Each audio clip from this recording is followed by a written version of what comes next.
Bonjour à toutes et à tous et bienvenue dans Casabule, votre émission de bande dessinée, comics et manga en tout genre, toujours enregistrée à la célèbre librairie L'Octopus à Épinal et toujours en compagnie du maître des lieux, Frédéric Kilfiger. Salut Fred. Salut Vincent.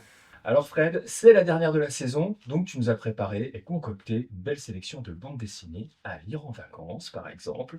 Et on commence tout de suite avec Comanche Trail, aux éditions Casterman de Christian Rossi qu'on avait déjà chroniqué pour Golden West. C'est un western où là, une longue marche de deux clans qui s'affrontent avec l'Apache One au milieu, qu'on connaissait déjà. Voilà, One, c'est le personnage principal de Golden West, et Comanche Trail se passe pendant Golden West. Ouais, Si on n'a pas lu Golden West, aucun problème, c'est vraiment une aventure autonome. Donc oui, c'est évidemment du western, mais c'est du western déconstruit, on va oui. dire.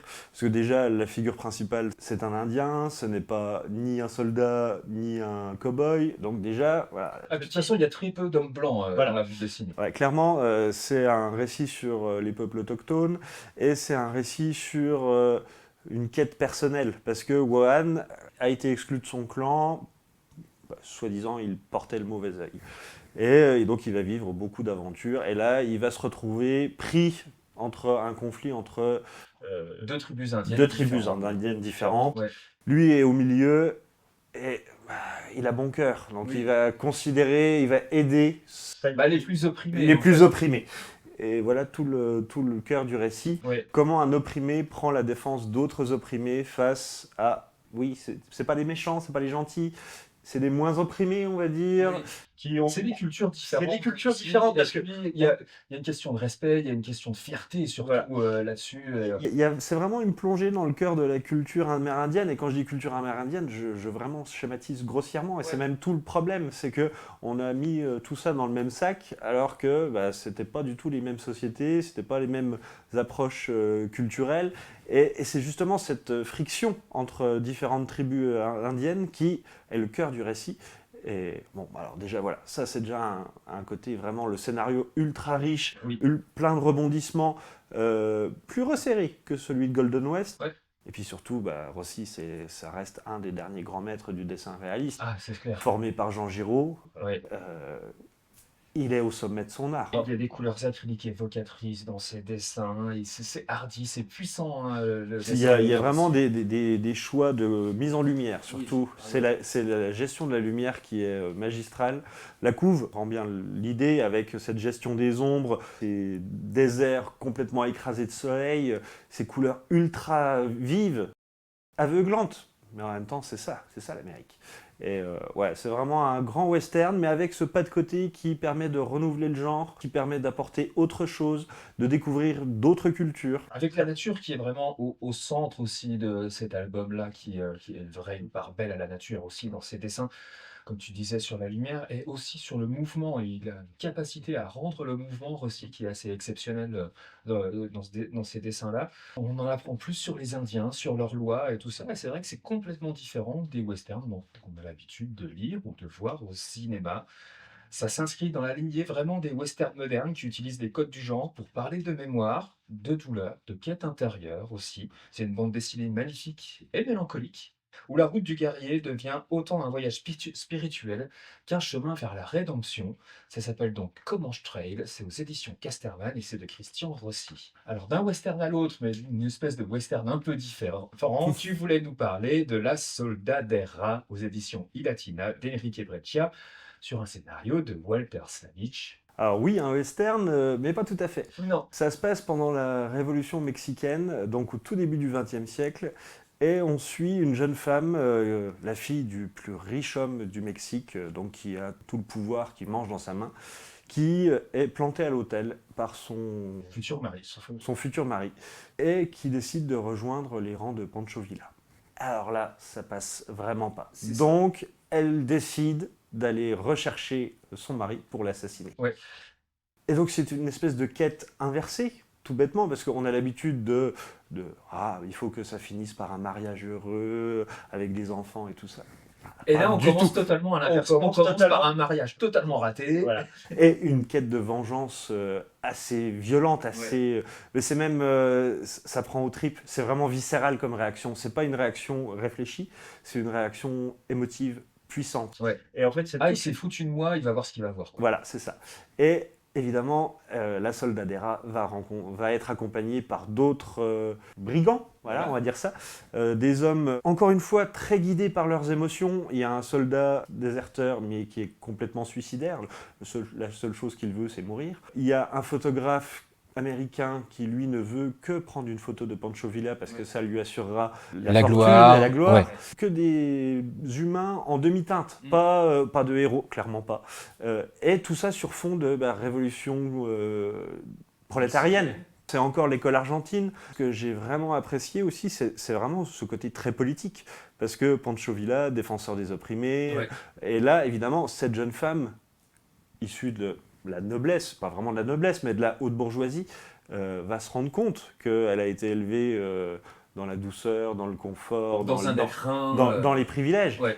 Et sa fuite et sa vengeance va l'amener à voir autre chose. Et donc c'est un cheminement politique très intéressant. Ouais. Et puis évidemment, il y a le dessin d'Enrique Breccia. Ah bah. Donc là, on est vraiment dans la pure école argentine, avec souvent des cadres très serrés sur les personnages pour vraiment voir justement ces émotions perlées à travers leur regard. C'est très fort. Et en même temps, Ça a très ancré, c'est c'est noir très- et blanc. c'est du noir et blanc, Fort, très noir. Voilà. Et surtout, il se permet à chaque fin de chapitre une grande image allégorique. Oui, une double page comme ça, Voilà. très allégorique, qui Et est wow. magnifique à chaque Voilà, fois. C'est magnifique Ouais. à chaque fois et ça accentue la rupture avec le récit qu'on vient de suivre et en même temps ça le continue.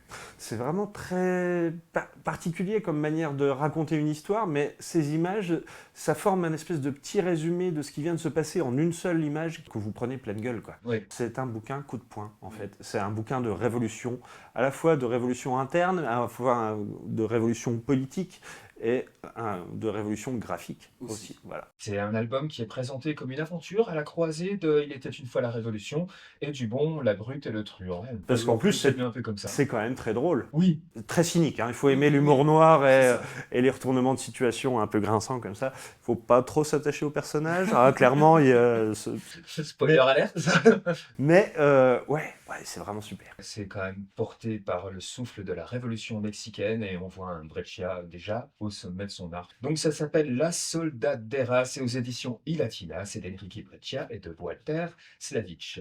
Allez, on passe à une bande dessinée complètement différente. Ça s'appelle Goetz aux éditions Glénat, de Fan et de Didier Casgrain, une bande dessinée de science-fiction sombre et philosophique centrée sur la répétition des violences humaines à travers la colonisation et la guerre. Mais là, on est dans le futur, on est... C'est pas vraiment Ouais, un album de SF au sens traditionnel, parce C'est que ça. certes, l'humanité a émigré, a colonisé une autre planète, et évidemment, sur cette autre planète, il y avait déjà des humains, mais qui, eux, sont vraiment à un stade technologique, on va dire, médiéval, moyenâgeux.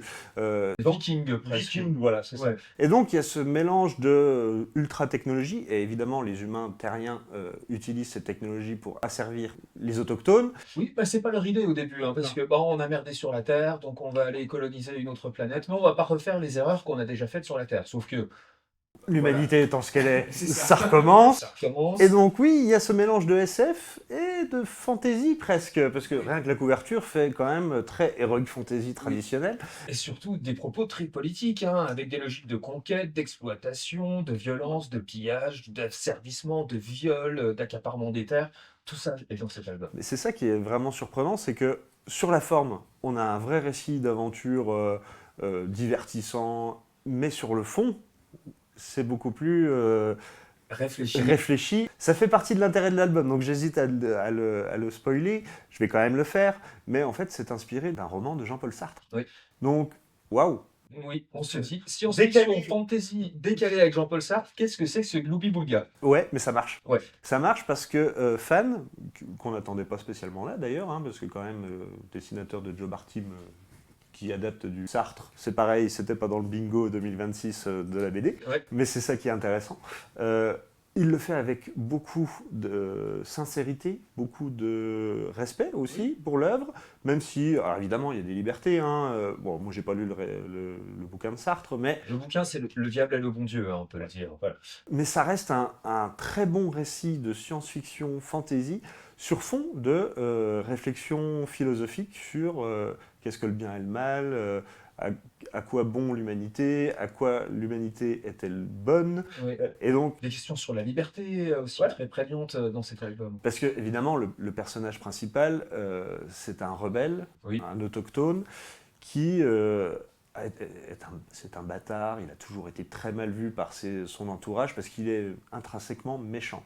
Et c'est ça. Et voilà, et au fur et à mesure, il va y avoir une évolution du personnage, d'où le côté philosophique. Et moi, j'ai été vraiment surpris en découvrant que c'était inspiré de Sartre, parce que, waouh, quand même, et décaler le truc à ce point, mais ça fonctionne. Mais Et ça ça fonctionne. fonctionne d'autant plus que le dessin de Casgrain, qu'on a déjà vu dans Oui. les récits de genre, fonctionne extrêmement bien. Bah, il nous fait ressentir vraiment une forte tension, voire un malaise, hein, quand Guts, le héros, il est vraiment bien pour ça. C'est très malaisant, hein, des fois sur certaines scènes. Et il est aussi excellent dans les scènes d'action épiques où les cavaliers chargent au galop lors d'attaques hautement meurtrières. Et Voilà. c'est à l'aise dans tout. Voilà, il est à l'aise partout. Ouais. Il est à la fois à l'aise dans le côté très personnel, gestion des émotions, petits regards échangés. Avec son trait anguleux, comme ça, saillant, au contour vraiment crayonné, les couleurs, peut-être des couleurs chaudes, des visages qui ont des expressions très très vives, hein, qui s'est très bien retranscrit, remarqué. Je fais presque rejaillir le Simon Bisley et le Frazetta qui sommeillait en lui un petit peu. Ah, bah il y a un côté ultra épique, hein, Ouais. et en même temps ultra philosophique. C'est l'équilibre surprenant, mais réussi de cet album. Donc ça s'appelle Guts, ça s'impose vraiment comme une œuvre de science-fiction adulte, brutale, réflexive, où la guerre devient le miroir des contradictions humaines. C'est une bande dessinée puissante et sans illusion qui questionne notre rapport au pouvoir, à la morale et à la répétition éternelle des mêmes erreurs de l'humanité. Ça s'appelle donc Guts, c'est aux éditions Glénat, c'est de Fan et de Didier Casgrain. Allez, on passe dans quelque chose de totalement différent et de super magnifique vraiment sur le dessin. Ça s'appelle Belle de soie aux éditions Delcourt de Pavel Barthes, un premier album. Un premier Un album. conte médiéval aux ambitions modernes, autour de stratégie politique aussi encore. Un Voilà, petit c'est peu, ça. là, ouais. C'est un récit qui se passe dans un univers assez médiéval, mais pas spécialement fantastique, Non. assez réaliste, on va dire. Et on suit une jeune femme qui travaille dans la broderie avec sa mère. Sa mère fait une espèce de soie ultra belle, Ouais. très solide, très résistante, et il n'y a qui sait le faire. Et la jeune fille va un petit peu taper dans l'œil de la duchesse au moment d'un achat. Elle décide de la prendre comme dame de compagnie. Mais la duchesse a des visées un peu plus retorses que juste promouvoir une jeune fille. Elle veut marier son fils à une impératrice. Sauf que le fils, Sauf que le fils va évidemment tomber amoureux de la jeune servante, c'est ça.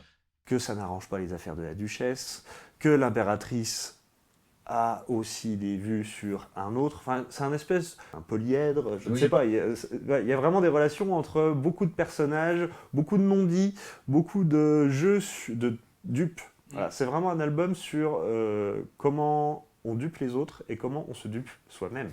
Et comment on est dupé par Pavel Barthes aussi, parce Ouais. que il est très fort pour imaginer un gigantesque labyrinthe narratif où il multiplie les fausses pistes et autres chasse-trappes scénaristiques. Enfin, ouais. Ouais, là, c'est franchement, malin. pour un premier album, c'est extrêmement bien Ouais. construit. Et au niveau dessin, moi, j'ai trouvé ça vraiment rafraîchissant. Ouais. C'est Parce ça. qu'il y a vraiment un côté à la fois très inspiré des enluminures médiévales. Oui, c'est ça, c'est une imagerie médiévale un peu naïve comme ça, art naïf, expressionniste, symboliste, mais aussi avec Mais en même temps, des artistes contemporains. Voilà, comme une nouvelle école. Ouais. Ça m'a fait penser un peu à Lua Muriaviak avec son Grand Vide chez 2024, notamment dans la gestion des couleurs, avec une palette assez réduite. Alors évidemment, il y a ce côté comédie de mœurs aussi et intrigue politique qui fait penser à Peau d'homme Oui. de Hubert et Zanzime. Évidemment, on peut pas ne pas faire le parallèle. Et en même temps, c'est pas la même visée, c'est pas le même but, c'est pas les mêmes moyens pour arriver à réussir à faire un conte aussi pertinent que pouvait l'être Peau d'homme. Ouais. Et moi, pour un premier album, je trouve ça vraiment extrêmement bien fichu. Oui. Il y a vraiment une personnalité que ce soit dans le dessin ou dans le scénario, et surtout dans ce que ça veut dire, dans ce que ça fait ressentir au lecteur et dans ce que ça lui fait réfléchir, Ouais. un auteur à suivre, assurément. Ah oui, un auteur à suivre, ce Pavel Barthes. C'est impressionnant et véritablement habité. Cet album, Belle de Soie, est une lecture ambitieuse et aboutie, moderne et désuet, magique et cartésien. Le résultat s'avère passionnant et profondément touchant du fait de son humanité. Une très belle surprise que tu nous fais découvrir, Fred. Ça s'appelle donc Belle de Soie aux éditions Delcourt, c'est de Pavel Barthes. Alors là, on passe dans un album de guerre, ça s'appelle Escape. C'est un tome 1 aux éditions Urban Comics de Rick Remender et de Daniel Acuna. C'est un récit de guerre. C'est un récit de guerre entre Inglorious Bastard et Black Sun. Oui, parce que tous les personnages sont des animaux. Ouais. Mais clairement, il y a vraiment une filiation avec Black Sad, et clairement, c'est la Seconde Guerre mondiale. C'est ça. Parce que les chauves-souris... Les méchants, c'est les nazis. Voilà, c'est Hein. ça. Et les chiens, les chats, tout ça, ce sont les Américains. Et c'est pas fait par hasard, parce qu'en fait, Rick Remender, le scénariste, a avoué s'être inspiré de la vie de son grand-père, Oui. qui a été GI. Et Qui était pilote, hein, Voilà, dans qui l'armée, était pilote, voilà, pardon, pas GI. Oui. qui était pilote, parce que c'est le récit d'un pilote qui a comme mission de détruire un canon pour finir enfin la guerre. Ouais. Évidemment, il va bombarder, ça va échouer, il va s'écraser, il va se retrouver au sol, et il va quand même vouloir, malgré tout, poursuivre sa mission. Ouais. Donc c'est un récit de guerre, très centré sur l'humain, même si le personnage principal est un chien, sur les émotions, sur ce que le perso principal a laissé derrière lui au pays, et pourquoi il s'est engagé, et pourquoi il y a cru, et ce que ça va lui coûter, parce que évidemment, je ne sais pas comment ça va finir, hein, mais c'est pas tendre avec les personnages. Ah non, c'est pas tendre, parce que notre militaire, il le sait, hein, il participe à une mascarade malgré tout pour son pays, parce que c'est juste les puissants qui veulent se mettre Voilà. sur la tête les uns les autres. Voilà. Lui, c'est un mec lambda, Ouais. mais qui a une conscience de ce que son pays lui a apporté, et qui voit ça comme une manière de payer sa dette et de protéger ceux qu'il aime. Voilà. Ouais. Donc c'est un récit extrêmement humain, pas glorifiant ni la guerre, ni l'héroïsme, même si évidemment le perso principal, on peut le dire, est un héros de guerre, Oui. clairement. Et waouh, c'est franchement ultra bien mené, c'est ultra dynamique. Ça, on perd pas de temps, les personnages sont super bien campés. Ah, c'est clair, il y a des moments d'introspection fortes aussi, profondes, et très justes sur chaque personnage. Ouais. On s'y attache. On s'y attache ultra vite. C'est pas le côté animalier est gratuit, mais en même temps fonctionne bien parce que ça permet de mettre un peu une distance face à la dureté de ce qu'on lit. Parce que clairement, encore une fois, je le répète, c'est un récit de guerre. Oui. C'est pas un récit d'aventure sur fond de guerre. Non, là, c'est vraiment un récit très réaliste malgré l'approche iconographique. Ouais. Parce que en plus, Acuna, oh la vache, qu'est-ce qu'il est doué, quoi. Ah oui, c'est Ah ouais, des dessins Voilà, ça ultra me- détaillés, dynamiques, immersifs, des scènes de destruction qui dégagent une vraie brutalité, tandis que certaines expressions ou regards des personnages transmettent énormément d'émotions. Très très bon Thomas. Quand on pense, comme le dit d'ailleurs Remember dans la préface, que ce récit est une plongée dans l'histoire torturée de sa famille, on se dit que ces comics, c'est la lueur d'espoir dans une mare d'eau saumâtre, une thérapie salvatrice et sublime. Ça s'appelle donc Escape, ce n'est qu'un tome 1. C'est aux éditions Urban Comics de Rick Remember et de Daniel Acuna. Allez, on passe à du plus léger maintenant, quoique, ça s'appelle Mamie Luger, c'est un tome 1, La tentation du mal, aux éditions Casterman, d'après le roman de Benoît Philippon et dessiné par Carabilas. Mamie Luger, ou Mamie Luguerre. Oui. Moi, j'aurais plutôt tendance à dire Mamie Luguerre. C'est une petite mamie qui est sympathique à première vue. Sauf que elle se fait arrêter par les flics, par des gendarmes, parce qu'elle habite à la campagne. Parce qu'elle a été surprise à tirer sur son voisin. Oui. Son voisin qui est notaire. Et le flic commence à l'interroger. Il prend un petit peu les pincettes parce que ça reste une petite mamie assez frêle. Et en l'interrogeant, elle va commencer à raconter son histoire, et elle commence à déballer toutes les horreurs qu'elle a pu faire au cours des années. Donc oui, c'est une anti-héroïne complet. Oui. Clairement, c'est pas un modèle à suivre. Non. Mais on a tellement de tendresse. Mais voilà, on a tellement de tendresse pour cette mamie, parce que, mine de rien, elle a fait des horreurs, mais qui était Voilà. entre guillemets justifié. Voilà, mais c'était justifiable. C'était justifiable par la loi du talion, on va dire. Voilà, Même pas c'est- par la loi. Voilà, c'est ça. Oui, c'est cynique, c'est iconoclaste, et c'est ça qui fait l'intérêt du bouquin. Oui. C'est que on a cette imagerie toute mignonne et ce déferlement de violence ou d'horreur qui vient contrebalancer ça. C'est une revisite humoristique d'un genre du polar qui profite énormément d'avoir un personnage atypique, Ouais. sympathique, gouailleur, qui a pas sa langue dans sa poche, mais qui est capable de faire des horreurs. Oui, bah, clairement. c'est très teinté d'humour noir. Ah bah oui, ça clairement, il oui. faut pas aimer les petites fleurs dans la prairie. Hein. Là, Non, c'est c'est pas ça. du tout ça. Et puis le dessin de Ah Karamidas. bah, c'est ça qui apporte Voilà, la c'est ça. drôlerie, quoi. C'est une ligne claire drôlée. Donc, Voilà, c'est ça, c'est excessif, Oui. c'est coloré, c'est des déformations de personnages. On sent qu'il a pris du plaisir et qu'il s'est fait plaisir et il Oui. nous fait ressentir en les dessinant parce que c'est fun, voilà, c'est vraiment de la BD où on se prend pas la tête, on se marre aux conneries qu'elle peut raconter, on se dit non, elle va pas oser, ah si, elle l'a fait. Oui. Enfin voilà, c'est vraiment une BD de pur divertissement. Si on aime un peu l'humour noir, ça marche super C'est bien. ça. Avec un Carabidas au sommet de son style, un cartoonesque, violent, terriblement drôle, qui envoie vraiment. On peut que vous recommander ce premier tome. Hein, et puis, mais voilà, et un premier tome, on a vite envie de lire la suite, quoi. Le 2 arrive très vite. Ouais. Et puis, il y a un autre roman qui existe hein, de Philippon qui s'appelle Papy Mariole. Il y aura peut-être des idées là-dessus, on ne sait pas. On verra. Donc, ça s'appelle Mamie Luguerre. Un tome 1, La tentation du mal, des éditions Casterman de Benoît Philippon et de Nicolas Karamidas. Après cette drôlerie d'humour noir, on va passer à quelque chose de beaucoup plus ésotérique. Tu voulais nous présenter La montagne d'encre aux éditions d'Argo de Nicolas Debon. Pas exactement une bande dessinée, ni un album illustré. J'ai envie de te dire, c'est une méditation envoûtante sur les forces de la nature, cet album. C'est ça.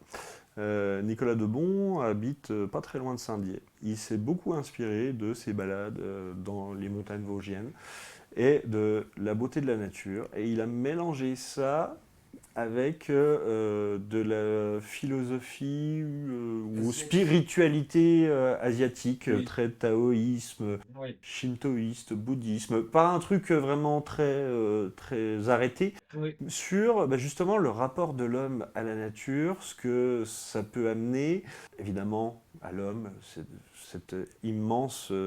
ces immensités qui peuvent à la fois apaiser. Et moi j'ai trouvé ça, alors si c'est de la bande dessinée, même s'il n'y a pas de personnages, même si ce sont juste des cases avec des gros plans sur de la nature, ça peut être une feuille, ça peut être le brouillard dans une forêt vosgienne. oui. Euh, Un oiseau qui et, passe. et ce petit texte qui amène justement ce côté réflexion, référence, philosophique. Oui, Il y a un côté très poétique aussi. C'est pas juste du blabla New Age. non, C'est vraiment quelque chose d'apaisant. oui. Clairement, on regarde les images et si on a la chance d'habiter juste à côté de la nature, on lève la tête et on voit la même chose, mais On est invité justement On est à invité. prendre du temps, Voilà. à se poser et à regarder Ouais. ce qui nous entoure et à apprécier vraiment la nature grâce à la ça. nature, mais aussi le dessin. Parce que Ouais. c'est ça aussi l'apport de la bande dessinée, c'est la réflexion sur l'art, le lien entre l'art, la nature et l'humanité. Et là, par exemple, du peintre japonais Okuzai qui est Ouais. très présent hein, dans l'univers Donc- de Debon. C'est vraiment un album très méditatif, Ouais. très contemplatif, mais dans le bon sens du terme. Et surtout, on pourrait se dire, mais qu'est-ce que viennent foutre les montagnes vosgiennes dans l'esthétique spirituelle asiatique? Oui. Mais en fait, peu importe où on est. C'est ça. Le seul truc, c'est de regarder la nature telle qu'elle est et de se laisser plonger dedans. Bercer, emporté par la beauté, la sérénité, le calme, ou au contraire, suivre un écureuil qui bouge d'arbre en arbre. C'est profiter de l'instant présent et en même temps réfléchir à l'éternité de la montagne qui sera encore là quand les arrière-petits-enfants de nos arrière-petits-enfants seront morts. Enfin voilà, il y a vraiment une espèce de réflexion globale sur profite du temps présent et vois ce qui te reste. Enfin, voilà, c'est vraiment, je pense, un album où chacun y met ce qu'il veut. C'est une poésie. C'est une poésie, voilà, c'est de la poésie. Ouais. Et ça, c'est un genre qui n'est pas souvent abordé en bande dessinée. et quand ça l'est, c'est pas souvent réussi. Oui. Mais là, la montagne d'encre, waouh. Enfin, évidemment, il faut être réceptif à Ce genre C'est d'album, ça, il faut se laisser porter. Il faut se laisser Il porter. faut rien d'autre à côté Voilà. qui nous embête quand on lit cet album. Je sais que je l'ai lu au calme après une grosse semaine d'agitation et ça m'a fait un bien fou. Oui. Parce que ouah, c'est posé, c'est calme, c'est beau, c'est beau. C'est ça aussi qu'il faut dire, c'est que c'est très beau. Ouais, C'est vraiment à la fois, c'est ultra sobre, mais comme peut l'être la nature. On s'émerveille de la beauté de pas grand-chose, mais en fait dans le pas grand-chose il y a tout. Enfin, bref, voilà, c'est un album de l'année, clairement. Voilà. Nicolas Debon nous offre vraiment un credo tracé sur l'une de ses pages les plus dépouillées. Parfois, une seule image tient lieu de l'univers entier avec ses mystères. Ça se résume comme ça, cet album, c'est très agréable, vraiment. Ça s'appelle La Montagne d'encre aux éditions d'Argo et c'est de Nicolas Debon. Allez, on passe tout vite là pour finir à la jeunesse avec un premier tome là d'une nouvelle série. Ça s'appelle Les Masques d'Exendorf, tome 1, Le règne de Dame Capelle, aux éditions Jungle et c'est de Crafab. La Crafab nous plonge dans un univers qui évoque un peu Gravity Falls, version suisse en s'appuyant sur les légendes et le folklore local. Voilà, c'est une BD sur le folklore suisse, Oui. avec, entre autres, on croise le dahu, donc cet animal qui a des pattes plus courtes que l'autre parce Oui, qu'il c'est vit ça. en montagne, donc ça on connaît dans les Vosges. Et qui n'a pas été à la chasse au bahut dans les Vosges? Et c'est vraiment ce côté mythologique, mais en même temps très fun. Oui, revenons au départ. Une jeune héroïne qui, elle, croit mordicus qu'il y a vraiment des mythes en Suisse. Elle vit de nos jours. Et De la magie et tout par ça. rapport au folklore qu'on lui raconte et les gens de Suisse qu'on raconte depuis des lustres. elle est bien la seule à y croire. Ouais. Mais un jour, évidemment, la magie va la rencontrer. Le pitch est classique, mais en même temps, quand c'est tellement bien fait, on n'a Ouais. pas besoin de beaucoup plus. Et ce petit plus, en fait, c'est à la fois l'énergie dans le dessin, Ah oui. parce que, alors là, le style de Crafab, là, il participe Ouais. énormément à l'identité de la BD. ça n'arrête jamais. C'est ça. Et c'est ça qui est super cool. C'est qu'on se dit, ah tiens, mais wow, le nombre de rebondissements par page, moi j'étais scié, Ouais. et on n'est jamais perdu. C'est ultra bien carré sur la narration, et il y a ce côté vraiment un peu doudou de légende européenne, les montagnes, tout ça, ça fonctionne super bien. Vraiment un bon album de fantasy jeunesse, original, Ouais. avec un contexte qu'on n'a pas l'habitude de voir, et surtout très bien mené, de l'émotion, des rebondissements, de l'humour, un dessin canon. Je ne sais pas quoi demander de plus pour une BD jeunesse. Ah oui, mais on sent vraiment, en plus, dans cette BD, l'envie de transmettre cet imaginaire au lecteur C'est et ça. pas simplement de l'utiliser comme décor, quoi. Tout est important. Que ce soit le décor, les personnages et tout est important dans cette bande dessinée. Et comme tu le dis, ça glisse en fait, c'est super bien mené. Les cases, l'enchaînement des cases, on s'y retrouve. Il faut que vous partiez donc aux côtés de cette jeune héroïne intrépide à la rencontre de l'inconnu et des nombreux dangers guettant son village dans des décors mêlant montagne et monde parallèle pour de nombreuses surprises. C'est vraiment une BD difficile à lâcher une fois pour la commencer. Et surtout, on a vraiment envie d'y retourner, donc d'avoir le tome 2 très bientôt. Ça s'appelle Les Masques d'Exendorf, c'est le tome 1, Le règne de Dame Capelle, aux éditions Jungle, et c'est de Crafab. Eh ben, on a terminé, Fred, pour cette sélection de cette dernière émission de l'année, finalement. On vous rassure, hein, vous retrouve la saison prochaine parce que cette émission est importante pour nous sur Vosges Télévisions, de vous faire découvrir ces bandes dessinées toujours plus géniales les unes que les autres. On vous souhaite de bonnes vacances, je te souhaite de bonnes vacances, Fred. À toi aussi, Vincent. Je vous rappelle simplement que cette émission est toujours disponible en podcast sur le site de Vosges Télévisions, la rubrique culture, et que vous pouvez toujours retrouver ces chroniques de façon individuelle sur notre chaîne YouTube Petit Casabule. N'hésitez pas à vous abonner.